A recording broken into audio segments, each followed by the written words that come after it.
The RMS Titanic set sail on April 10th, 1912. At the time, she was the largest passenger ship in service. Some even said that she was unsinkable. But 4 days later, she would strike an iceberg and her journey would come to an end in the early morning of April 15th of 1912. But what's her story? Why was she built? Who built her? What exactly happened at the sinking? And what happened after the sinking? How did the ship of dreams become a ship of nightmares? Let's talk about it.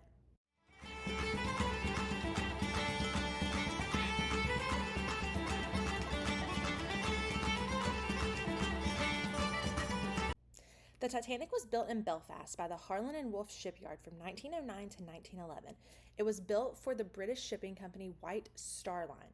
The Titanic was one of 3 Olympic-class ocean liners commissioned by the White Star Line to be built. It was reported that it cost about $7.5 million to build the Titanic. She was just over 882 feet long. She weighed 46,328 tons, and her top speed was 23 knots. The Titanic had 7 decks, so she was able to hold 735 passengers in first class, 674 passengers in second class, 1,026 passengers in third class, and 885 crew members could all be on board at one time.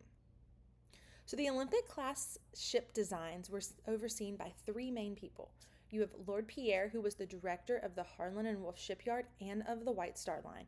You had Thomas Andrew, who was a naval architect and managing director of Harland and Wolff's design department. And then you had Alexander Carlisle, who was the shipyard's chief draftsman and general manager. So those 3 men were 3 of the top men who were over not only the design of the Titanic, but of her 2 sister ships. So when the Titanic was designed, she was designed to have style and comfort and luxury. She had an onboard gym, there was a swimming pool, there were multiple libraries and sitting rooms. She had exquisite restaurants and cabins, and she had the most powerful wireless telegraph system at the time for convenience of the passengers, which will also be used for operational use from the crew. So, as I said, the Titanic was one of 3 ships that were made in this Olympic class. So, you would have 2 more ships like the Titanic built. You would have the Olympic, which was launched on October 20th of 1910, and she would be scrapped on October 13th of 1935. Then you would have the Britannica, who was launched on February 26th of 1914, and she would be sunk by a mine on November 21st of 1916. So these 3 classes of ships, 2 of them would end up sinking and 1 of them would be scrapped within about 30 years of being built and put to sea. So the RMS Titanic would set sail on her maiden voyage from Southampton in England on April 10th, 1912. What does RMS stand for? It stands for Royal Mail Steamer. She had over 3,500 letters, packages, and documents on board to be delivered to America. So, on her journey, she would have 2,224 people on board, and of course, her final destination was New York City. After she set sail from Southampton, she would stop in France and in Ireland to pick up more passengers before beginning her long journey across the Atlantic Ocean. As her journey went, she made really good time. She progressed farther every day than they thought she would. Each day, the ship's 175 firemen shoveled 600 tons of coal into her furnaces. So what was life like on board the Titanic? So you're going to have 3 groups of people. So let's talk about what each group had. So the first class is going to be the wealthy group of people. They're going to have the top floors of the ship to them. They're going to have large cabins. They're going to have their own areas such as cafes, the swimming pool. They're going to have a squash court, barber shop. They're going to have their own reading and writing room so they can go and relax. They had all this extra stuff that the other 2 classes did not have. Second class, if you were second class, it was not terrible. Second class, their rooms had 2 to 4 beds. They had sofa in their room. They would have storage facilities. They would have a sink, and then they would have a mirror in their cabin. These passengers could also enjoy an outdoor promenade. They had their own relaxation room, and then they also had their own library and their own dining room that was separate from the first class dining. Third class was very basic. The cabins were basic. They were at the bottom of the ship. Their cabins would sleep up to 10 people, and then they would have a sink and a mirror in their cabin. They did have their own dining room, which served 3 meals a day to them, but it was much lower quality food than first and second class had. In today's prices, here is how much it would approximately have cost to go on the Titanic in each class. So, first class would have been about $4,600. Second class would have been about $1,800. Third class would have been right at about $1,000. And if you purchased one of the big first class suites, that could have been up to, in today's money, $130,000. There were many notable people on the Titanic, so let's talk about who some of them are and let's see if they survived the trip or not. So, one of the most notable people on the Titanic was financier John Jacob Astor and his wife. So, when the Titanic was sinking, he would end up putting his wife, who was pregnant, on a lifeboat. She would survive, and he would end up drowning in the early mornings of April 15th. Another person on the boat was the co-owner of Macy's, Isidore Strauss. I'm probably saying his name wrong. Don't kill me in the comments. Neither one of them would survive the trip. And it is said that the movie The Titanic was actually inspired by them. You would also have industrialist Benjamin Guggenheim. He also would not survive the trip. You would have painter and sculptor Francis David Millet. He also would not survive the trip. You would then have Denver millionaire Margaret Molly Brown. There's been a lot of stories about Molly Brown, how she was like this big, fierce woman, and she would survive the Titanic. She would end up on a lifeboat, and she would survive the sinking. And then you would have someone who was supposed to be on the ship but didn't make the trip. So the Titanic's owner, J.P. Morgan, J.P. Morgan Chase Bank, money, financing, was supposed to be on the ship for her maiden voyage, but canceled last minute. Suspicious maybe? Also on board, you would have the White Star Line's managing director, J. Bruce Ismay, and Titanic's designer, Thomas Andrews, who Thomas Andrews would not survive. But they were there to make sure everything on board went smooth, that there were no problems. If there were problems, they helped figure them out.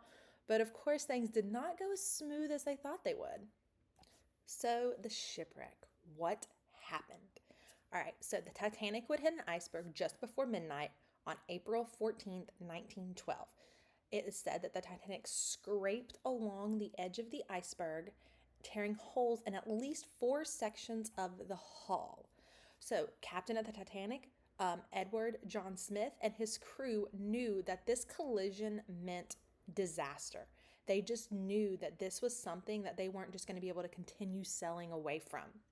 So they would send out distress signals to nearby ships, and they went ahead and started ordering the passengers to get in lifeboats almost immediately. So the passengers and some of the crew members would be evacuated into these lifeboats, many of which would be launched into the water before they were filled. Most of these lifeboats were only like half filled, if that, when they were initially put into the water. So on the Titanic, there were enough lifeboats for 1/3 of the passengers on board. There were 20 lifeboats being able to hold 1,178 people. The Titanic's max capacity was 3,320 people, and at the time of her sinking, she had 2,224 people on board. So at most, the lifeboats could have saved about half if the lifeboats were completely full when launched into the water. So due to protocol at the time, it was women and children first. We've all heard that. We've all seen that in the movie. And this left a disproportionate number of men on board, which over 90% of the men in second class would be left on board because of this women and children first standard. So as the story goes, the Titanic would hit the iceberg, she would sit in the water, and then she would start going bow down, causing the stern to rise out of the water. And then it was said that she would break apart, and then the 2 parts would sink into the ocean. So at the time of her sinking, the water was about 28 degrees Fahrenheit, meaning most of the passengers who went into the sea would have died within 15 minutes of hypothermia. So the first ship to respond to the Titanic's distress signal was called the RMS Carpathia. And despite setting out immediately once she got the signal and traveling at her top speed, she did not arrive until about 3:30 a.m., over an hour and a half after the Titanic had sunk. So 706 survivors would be taken on board the Carpathia from the lifeboats. And it is said that 6 people were pulled out of the water, and those 6 people would survive. So, who survived? Of the 329 first-class passengers, 199 would survive. There were 995 second-class and third-class passengers on board at the time. 293 of them would survive, and out of the 899 crew members, 214 would survive. That means more than 1,500 people lost their lives when the Titanic sank. So in the following days after the sinking, ships would head out to the disaster and would recover about 300 bodies that were floating in the water. The rest of the bodies were never found. Those bodies that were found were taken and either buried at sea or taken back to Halifax, Canada, to try to be identified. The United States Senate put an inquiry onto the disaster, and they started this on April 19th, a day after the Carpathia arrived in New York.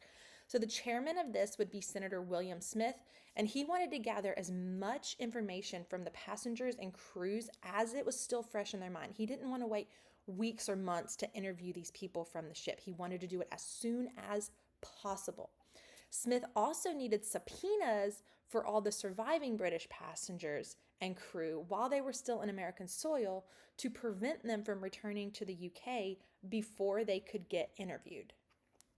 So Smith had a reputation for being a campaigner for safety on things like the U.S. Railroad, and he wanted to investigate any possible malpractice by J.P. Morgan, the Titanic's ultimate owner.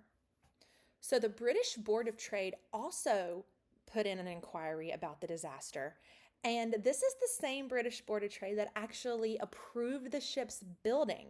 So now they are investigating what happened. The 2 inquiries by the British and the Americans both came to about the same conclusions. The first one was that the number of lifeboats on board the ship, the regulation for that was out of date, and that the lifeboats were inadequately filled before getting put into the water. The second conclusion reached was that Captain Smith failed to take proper heed of the ice warnings that had been given to him beforehand by other boats, and that the collision was a direct result of steaming into the dangerous ice fields at a high speed. Neither of the findings listed negligence as a factor in the ship's sinking. So following the reports on the disaster, a lot of things would change when it came to maritime safety, and one of the biggest changes was they founded the International Convention for the Safety of Life at Sea, which still governs maritime safety today. After the sinking of the Titanic, the search was on to actually find the wreckage on the bottom of the ocean. So it would not be seen again until 1985. The wreck would be found on September 1st of 1985, and she would be found 12,500 feet underwater, about 350 miles southwest of Newfoundland, Canada. The team that discovered the Titanic did see that she had split in half, probably at or near the surface before sinking to the seabed. The stern and the bow were about 1/3 of a mile apart from each other, and they located the Titanic 13.2 miles away from the last coordinates given by the Titanic's radio operator. Since 1985, when the wreck was first found, there have been many more expeditions to the Titanic. Over 6,000 items have been salvaged from the wreckage. These are in museums around the world, and they include things such as jewelry, perfume, furniture, clothes, even lunch menus from the restaurants. So the ship's condition is deteriorating significantly over the years. And this is mostly because of an iron-eating bacteria on the hull. In 2006, it was estimated that within 50 years, the hull and the structure of the ship would eventually completely collapse, leaving only the most durable internal fittings of the ship standing on the seafloor. When we think of Titanic, one thing that always comes to mind is the movie. So the Titanic movie was released on December 19th of 1997. When it was first released on VHS, you had to have 2 VHS tapes to be able to watch the entire movie at one time. So the Titanic was written, directed, produced, and edited by James Cameron. This movie incorporated both historical and fictional aspects of the Titanic sinking. Of course, when you make a movie about a historical event, a lot of times you add things. Maybe the stories aren't exactly true that you tell, but you're pretty much covering what happened. In the movie, you would have Leonardo DiCaprio and Kate Winslet, who would star as members of different social classes who would fall in love on the ship's maiden voyage. And yes, they were fictional characters. There was no real Jack and there was no real Rose. At the time of the film's making, it was the most expensive film ever made, with the production budget being about $200 million, and it took a little over a year for the film to be created. The initial worldwide gross income of the film was $1.84 billion, meaning the Titanic was the first film to reach the billion-dollar mark. In 2017, the Library of Congress selected the Titanic for preservation in the United States National Film Registry because it is culturally and historically a film that everybody knows, everybody's heard of, and almost everybody at this point that's probably over the age of 15 has watched. In March of 2024, a piece of driftwood from the Titanic set would be auctioned off for $718,000. Why is this piece of driftwood important? Well, it's the piece of driftwood that Kate's character Rose laid on at the end of the movie when she was trying to survive. This piece of driftwood caused a lot of debate that director Cameron never thought was going to happen. And the debate was, could Leonardo's character Jack have fit on the piece of wood with Rose, and could they have both survived? So Mythbusters actually recreated this and said yes, Jack could have fit on the wood with Rose. Director Cameron said in the script, it said Jack had to die, so the dude was going down. He said maybe they screwed up and should have made the board smaller so people didn't think that both people could fit on it. But in the end, Jack was gonna die either way. When you talk about the sinking of the Titanic, there are a couple conspiracy theories that come up. So let's talk about a couple of them. The first conspiracy theory is that the Titanic didn't sink and it was actually switched with its sister ship, the Olympia, because they wanted to have an insurance scam. So some say that this switch theory is painfully ridiculous because switching them secretly within a week would have been nearly impossible. Another conspiracy theory is that the Titanic was deliberately sunk. Why? Well, there were people on the Titanic who were opposed to the creation of the Federal Reserve Bank. Some of the wealthiest men on board the Titanic at the time did not want the Federal Reserve Bank to be created. And if they sank while on the Titanic, they could not oppose it. So the conspiracy theorists say that J.P. Morgan, who set up the banking firm, may have arranged to have these men on board and have the boat deliberately sunk to eliminate them from protesting against the Federal Reserve Bank. Another conspiracy theory is that if the watertight doors had been opened, the water could have settled even on the keel and perhaps could have stayed afloat until help arrived. It said with the doors shut, the water had nowhere to go and started weighing the ship down. And then one of the final conspiracy theories is that there was a fire in the coal bunker.